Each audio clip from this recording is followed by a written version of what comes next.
And welcome to B Shifter. I'm John Vance, your host. This is episode number 2 of the B Shifter podcast. Glad you can join us. Today we are continuing a conversation that we started last time with Don Abbott. Don was here talking about Project Mayday.net. What is getting firefighters in trouble as far as getting them injured and killed on fire scenes? Why are we calling them Mayday? And now we're going to talk to Blue Card Program Manager and longtime fire service leader, Josh Blum. And Josh is going to talk to us very impassioned today about why we are doing the things we are. Are we building good habits? Or are we just putting engineering controls in to solve our problems? We'll get to that. We'll talk about some of the things behavior-wise that's plaguing us and how we solve those problems. We're glad you're here. Please enjoy now B Shifter with Josh Blum. So Josh, after talking to Don here a little bit and hearing about where Maydays are right now, let's talk a little bit about Blue Card and the whys behind Blue Card, because especially for folks who aren't regular Blue Card users, you may not know the why behind the system, why Blue Card is the way that it is, and the things that we have in place to address Maydays. John, thanks for having us on. One thing, the answering the why, that's a big deal. Our organizations all need to be looking at the why for really everything that we do. And I know people are wide out and they're tired of the culture and all that. But when we talk about Blue Card, we talk about Maydays. A big thing is Blue Card's really set up that it's ready for the next transmission to be Mayday, Mayday, Mayday. It's set up in a way that we're evaluating critical fire ground factors, and a Mayday it's a huge deal, but it's a critical fire ground factor that we're going to have to address. And Blue Card's system lets us manage the Mayday the same way we would manage other factors on the fire ground, without having to switch our personalities, pull out some policy that we haven't looked at for, quite a while. And we manage the Mayday with the same system we use to manage the fire every single day. And we talk about this a lot, the difference between the what and the why, and the what, I call them engineering controls, increasing our TPP, wearing thicker hoods, radios that can survive 700 degrees. We put all these things in place that address the what, but we don't get to the behavior. How do we get to the behavior of this? Yeah. So when we look at Mayday events and we look at history of really reviewing, understanding, talking to people who've been involved in LODD events, and we look at the recovery process, it's really easy for organizations to throw money at staffing. We got to buy new hose. We're going to change our nozzles. We're going to change our turnout gear. We're going to buy some new radio system. We're going to put some new technology that's automated accountability into place. And really, it's not solving our problem. It's a very fast fix. It's comfortable. It makes us feel good. We think we're doing something with it. And really what's leading to these events is our behavior, how we do things, on a regular basis, how we manage things, how we manage the event. An example is, when the fireman pulls up on the first due company and fails to recognize some critical fire ground factors of the fires in the basement, and they crawl through the front door and fall through the floor, it has nothing to do with any of that equipment. It has everything to do with our behavior and the system that we use to manage the event. When the fireman decides, I'm 170 feet inside the building and I go off of the hand line because I feel comfortable doing that to find the fire, and now they're lost, it's a behavior problem. Changing our hose load, extending hose loads isn't solving the problem. Our SCBAs, we're getting low on air, and the solution is, we're going to go from 30-minute to 45-minute bottles, or we're going to go from 45-minute to hour bottles. It's not solving the problem, because the behavior is the firemen still work till the bell rings, vibra alert goes off, last minute. It's a behavior problem. If we had a 30-minute bottle and they came out and they gave enough time to get out, it would be fine. That's a behavior. The issue is we have a 45-minute bottle. We just choose to work longer. Our vibra alert goes off, and now we don't have enough air to get outside the building. Those are all behavior things.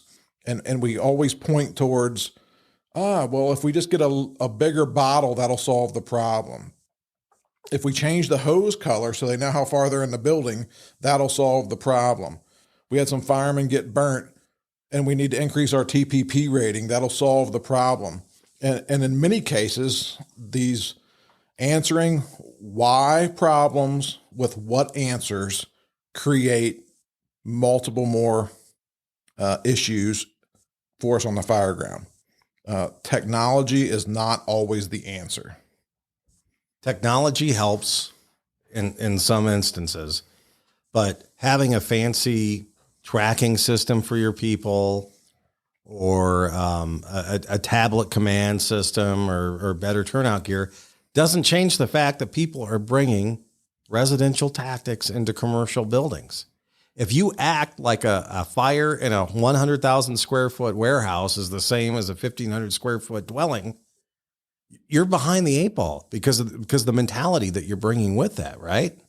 Yeah, absolutely. I mean, we get so comfortable. 90% of what we go to probably is residential building fires. Most of the U.S. Fire Service. I know that's different in some places. You got urban interface and some of these places that go to, more multifamily, or maybe even some high rise stuff, depending on what their response area looks like. But when we look at the big picture, 90% of what we go to is residential, and we get wrapped around this residential thought process of, there's a door or window every 5 or 10 feet and I can get right out. When I pull up at the Walmart that's 180,000 square feet on fire, and I try to deploy those same task level skills and tactical level pieces and strategic level pieces as far as managing the event at 180,000 square feet that I do at a 1,500 square feet, it's not going to work out. And it backs up to we got to evaluate those critical fireground factors and deploy in a standard way that we've proven works, and that your organization has proven works, not just we think this is going to work, or this is how we deploy every single time. There's a reason why we do what we do. And really, I link it to, and people laugh at me sometimes when I say this, I link it to, we get called the chest pains in our industry, those of us that provide some level of EMS, and we evaluate the patient, and then we take some sort of intervention, but we evaluate the patient. Can you imagine if we just pulled up and everybody who had chest pain, we just choose to shock them, right? Well, I mean, that's the approach that we take sometimes, it seems, when we get ourselves into trouble, where we're taking this residential approach at commercial building fires. Well, and when you look at task level Maydays, where it is directly congruent with the behavior of the firefighters. And I'm not saying they're bad guys when I say behavior. I'm just saying they're learned skills, the SOPs they may be following, or the lack of SOPs that they're not following because there are no SOPs to address what they're doing, or their command training, their task level training, all of it. It's all packaged together, right? I mean, and the only way to get out of this isn't by adding more equipment or better equipment. It's by changing the behavior of the people that are doing the work. And again, behavior that might have a negative connotation when people hear it.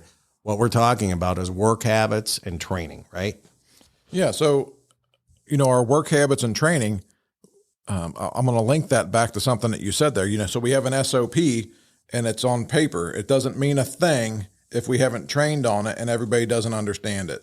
And we're talking about Mayday. So as we go around, we see Mayday policies that are all over the place. We see Mayday policies that align with stuff that was clearly identified 20 years ago as that it doesn't work.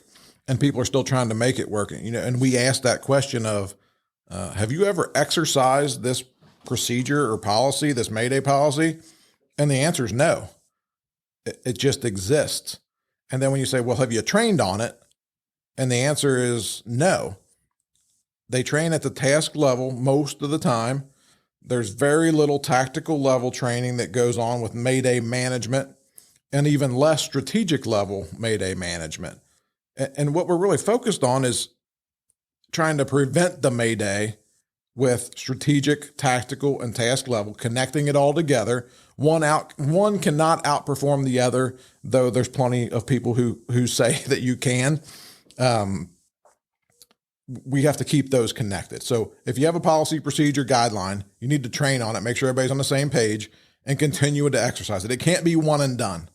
The training can't be one and done. And this whole Mayday thing, it's about us. So if we can't figure out to keep ourselves out of trouble and how to get ourselves out of buildings and manage that, what else is going on in our organizations and what does that incident look like? Our life should be, a big deal to us. We should be thinking about that. How are we going to manage that? So it's a big deal that we practice to save ourselves. More importantly, that we practice not to get ourselves into trouble. If we prevent the Mayday, and then also know once we get into that situation, how we're going to get out of it, starting and Don sees it. We say it in Blue Card. It's from the inside out. It's not from the outside in. However, there still is a place for rapid intervention on the fire ground, but it's more of a function than an assignment. Would you agree with that statement? I mean, what is rapid intervention in 2021? Yeah, so rapid intervention 2021. So I don't know. I think it was 2003, 2, somewhere, maybe 2001, 2, 3, I don't know, somewhere around there, thinking back to that. We spent a ton of time doing RAT training, was what we called it. It was coming out of, some of that Chicago area, rapid assistance team training, Illinois Fire Institute.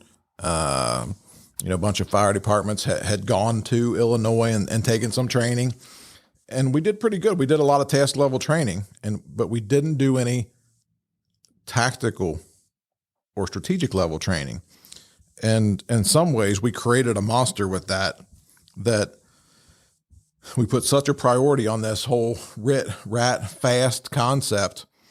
And quite frankly, said that nobody can save a fireman but the rat, fast team. I mean, we were kind of telling people that, and we were changing channels and developing a RIC branch or a rescue group or a rescue group supervisor. I mean, it was all over the place, all the stuff we were doing, because we really didn't know. And it was 20 years ago. And so many places are doing stuff that we were doing 20 years ago. And we don't do many things that we were doing 20 years ago today. We refine it. Some of it's similar, but we have refined most things, right? So what does it look like today? A lot of stuff that I get back and hear is, you have to have a designated rat fast team because who's going to put up the ground ladders? Who's going to cut off window bars? Who's going to soften the building? And I ask them, I'm like, well, isn't that simply an assignment? Prior to 20 years ago, what was that? And, we just had a class here this week, and they said, most of the class is like, well, that's truck company work. We had some guys from California, Georgia, Oklahoma, people from all over the country here this week. And they're like, well, yeah, that was truck company work. And then when we created this rat fast, we said that was all the stuff that they were going to be responsible for and do. Well, why don't we just make it an assignment? We want a truck company to put up some ground ladders. We want you to soften the building. We want you to cut some window bars off. When you're ready for reassignment, just let us know, and we'll put you to work. Right? That's helping us on the fire ground. It's truly support work for the engine. Is what that is. It's still all support work. Where do we want the crew that we're going to send inside to solve the problem? Well, I think you ask any fireman, they want the crew ready to go as quickly as possible to cross the threshold to bring the proper equipment to solve the problem. I don't want the crew that just put up 3 35-foot ground ladders on the Charlie side of the building that's still on the Charlie side of the building to be the one that's trying to deploy to solve the Mayday that's happening inside the building. So really, that leads to the whole thing of what we've learned. And it's not just, our entire industry has learned that 90% of plus of Maydays are solved from the inside out. Don Abbott, all of his work, 10,000 Maydays, 90% of them plus are solved from the inside out. Not in any way saying that we don't send a company from the outside to assist or support. It still takes a lot of firemen to get somebody out of the building, but it starts on the inside, and we can start the process of getting them out. We can start that process of the self-help order, talking to the firemen, talking to their company, using another company that's inside, all while not losing focus on, hey, we got to maintain fire control. We have to still manage that. And then using that on deck crew that is ready to go at the door to bring in that air transfill equipment or some specialized piece of equipment we need to get the firemen out, Stokes basket, whatever it is. And we all know that it's going to take, 6 to 9, maybe 12 firemen, depending on the situation, to get somebody all the way out of the building. It's not easy. It's training in context. I can drag somebody across the floor with 3 people, and it's like, oh, this ain't nothing. We can make it work. And the truth is, you got a fireman that's in the basement, and you have to get them out, and it's 50 or 60 feet. You're coming up steps. It's going to take several crews to get that person out. But the rescue still starts on the inside, and we manage it from the inside out to quickly solve the problem. If we can get fire control on the fire ground, which is a primary focus, really the next thing is we just got to be able to keep air on that person, which we're learning is a challenge too. Like the success rate of firemen transfilling inside of an environment is not very good. So it comes back to, we got this SOP, we got this equipment. Maybe we're not training on that either. We always want to overcomplicate this stuff too. It seems like our nature is we think it needs to be more complicated than it is, but it really isn't, is it? No, it's really a pretty simple system if we just practice it, exercise it, get everybody on the same page. Mayday is a big deal for us on the fire ground. It's a big deal everywhere, but we should have trained on managing Maydays, not just the task level, but at the tactical and strategic level, long before you're ever in the position to manage the Mayday event. The first time managing it shouldn't be the first time managing it, right? So it's managing Maydays in a simulator. What does it look like? What is the best practice? Let's learn from other people's experience. Let's hear what other people have to say. Let's quit putting our head in the sand that would never happen to us, or that would never happen here, or we would do something different, because we don't know what we don't know. So, John, as you know about me, I read tons of LODD reports. I'm connected with tons of people. We're traveling around connecting to a whole lot of people and a whole lot of fire departments that have had events. And that's why we end up there sometimes, is because, they're looking for the answer. They've experienced several Maydays, and they're like, what's the answer? They've experienced an LODD event, and they're like, what's the answer? And, for 12 years now, we've been out there training fire departments on managing people, managing the fire ground, evaluating critical fire ground factors, making sure that the strategy matches the conditions where people are operating. And until recently, people were tippy-toeing around what really solved the problem. You'd read an LODD report, and it had lots of good information in it, but it really didn't take you down a path of this is our recommendation, but what do you do with that recommendation? Like, how do you move forward with it? And now we're at the point of they're being pretty specific. Here's the recommendation. Here's where it's referenced. And this is even who you can connect to help solve some of these problems. When we're hurting and killing firemen inside of buildings, almost all of them come back to failure to recognize critical fireground factors. I mean, we can read report after report after report. Failure to operate in the correct strategy, that we were offensive during defensive conditions. Not that it started defensive, but that we continued to push and push and push the envelope until it was too late, and then we have an event. So it all starts with painting that initial picture. What does it look like, and what can we really do with this event with the number of people we have? Or is it already too far ahead of us and we can't do anything with it? So in your opinion, how often, because you mentioned one and done, which we're all guilty of that. We see the shiny penny and we go after it, whatever the new thing is sometimes, or it turns into oh God, we got to do this because we forgot, it's time for our annual whatever training. One and done doesn't cut it. How often should we be training, in your opinion, on Maydays? Quite frankly, I think every training we do is about Mayday prevention, right? Let's answer the why. Let's just start with the why. Why are we doing this training? So, are we doing it just because the book says so? But why? So every training we do, really, in my opinion, is tied to preventing the Mayday or managing the Mayday. Everything that we do is tied to that. And if we don't start with that, we shouldn't be surprised when we have outcomes that are different than what we would think would happen, or would assume would happen, or would expect would happen. And it's a dangerous job. Stuff's going to happen on the fire ground.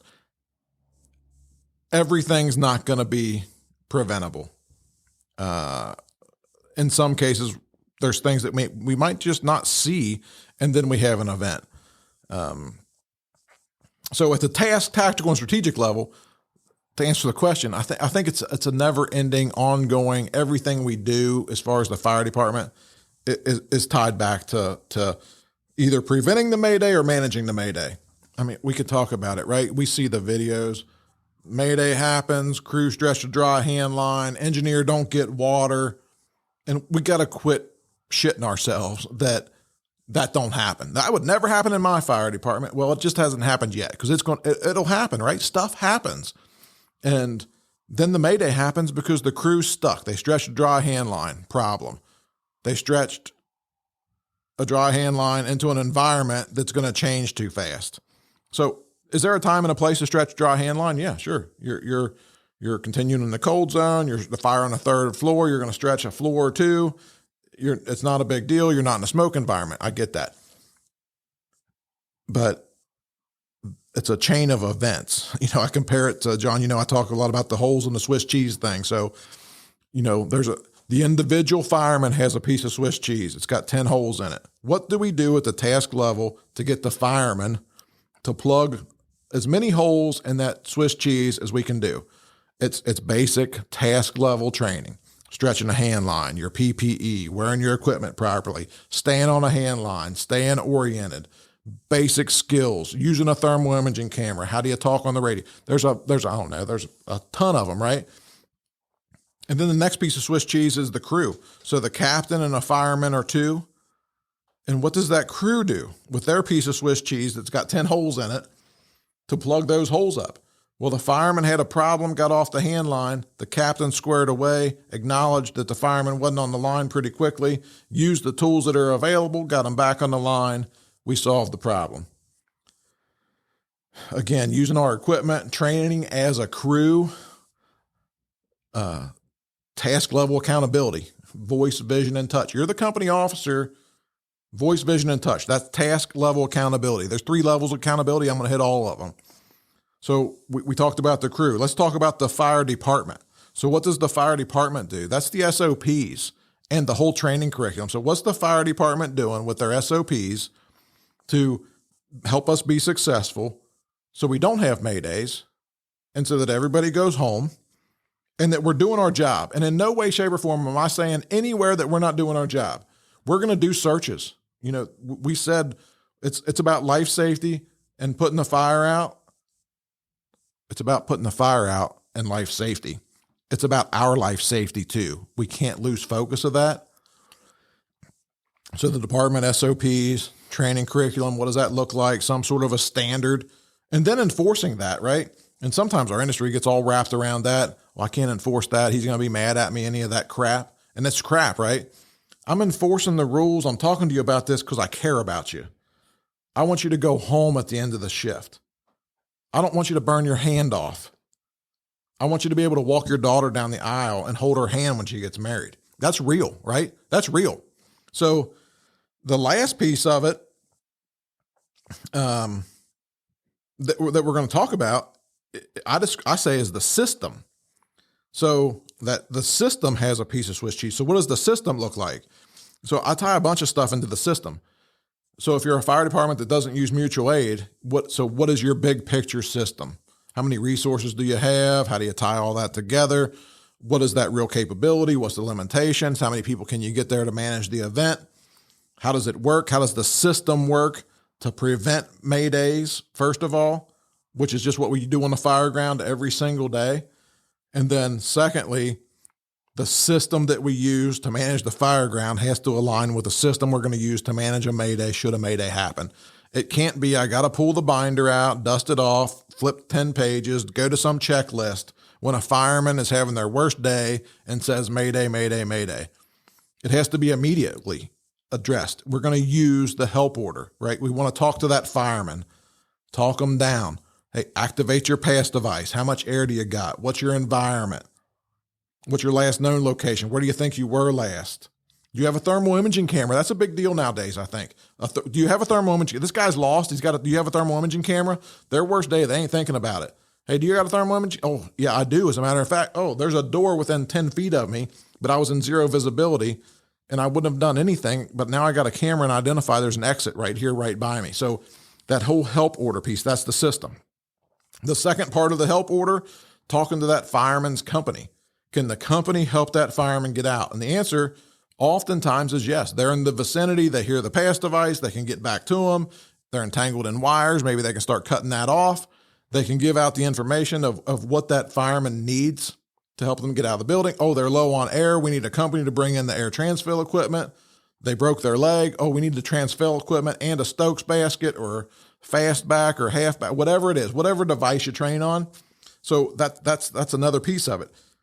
And then if we still need help inside, the whole time making sure we're maintaining fire control, which words mean something, right? So if we have fire control, I feel pretty good about it if I can just get air on this person, right? So I'm running against the clock. If I can get air on them and I got fire control, it's one thing. If I don't have fire control, it's a little bit different situation. I have to make sure that we're maintaining crews to put water on the fire to maintain that fire control. And it has to be managed. So that's the next level, using another crew inside.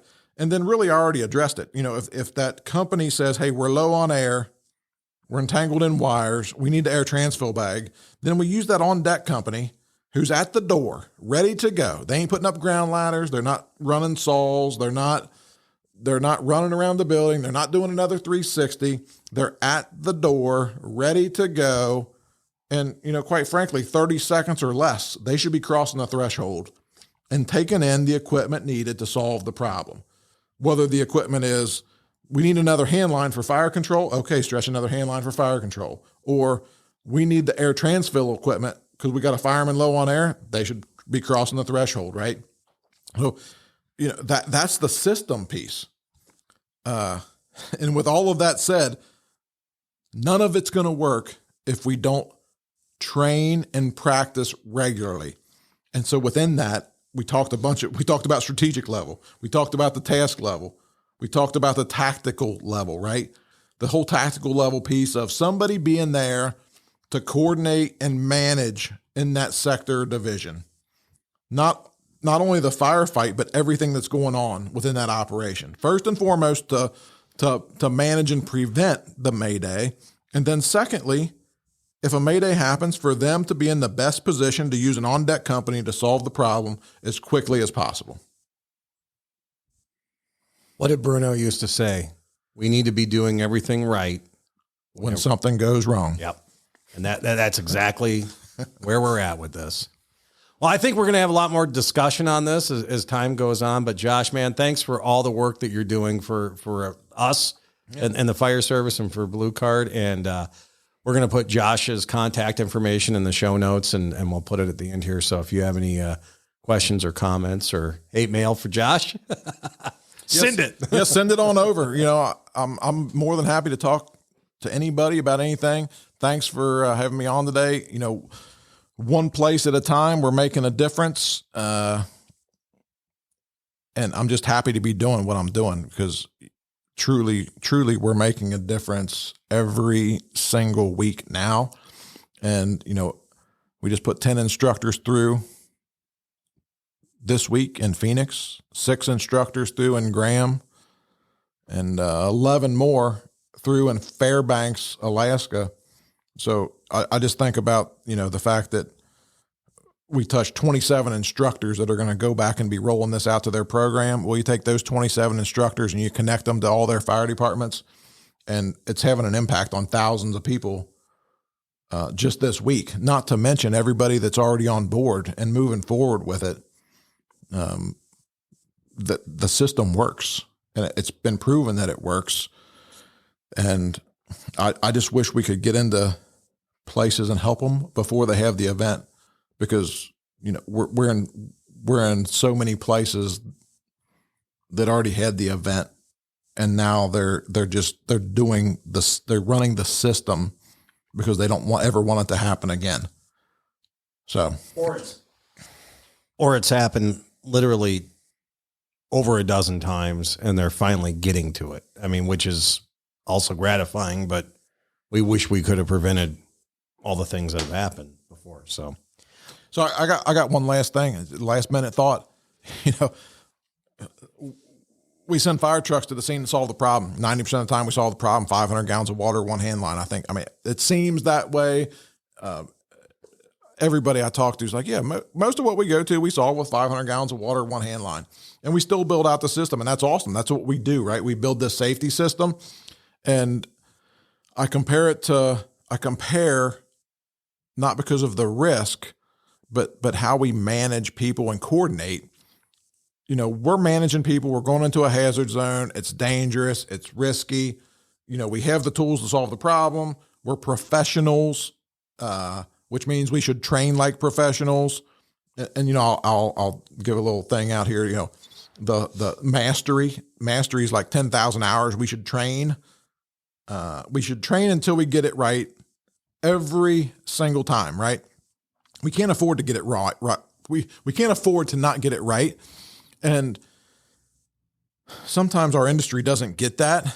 We just go with luck, and that's not good. And when we compare it to, I'll just use Division I college football, for example.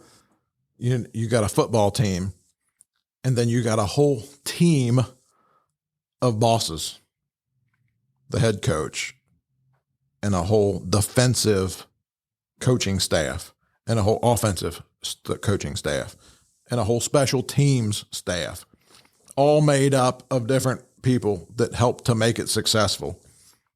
And, you know, they get it, right? It's that model's like, those people manage and coordinate what's going to happen on that field. That's a game.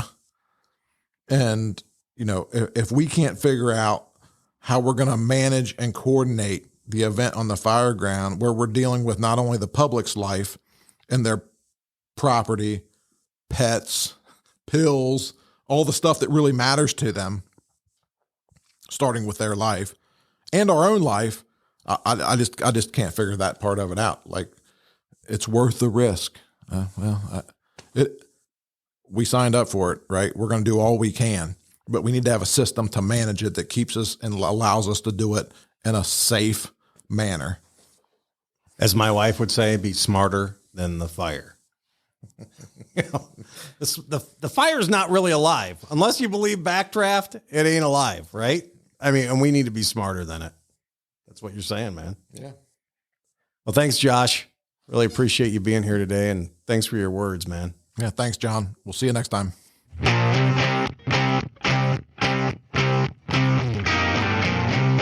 Well, that wraps up this edition of Bee Shifter, episode number 2 in the books for us. If you have any comments or questions for Josh Blum, you can get him at josh@beeshifter.com. Great discussion with Josh today, and he'd be happy to continue that for your organization as well. Well, thanks for joining us. Make sure to follow us on social media. Subscribe to this podcast if you can.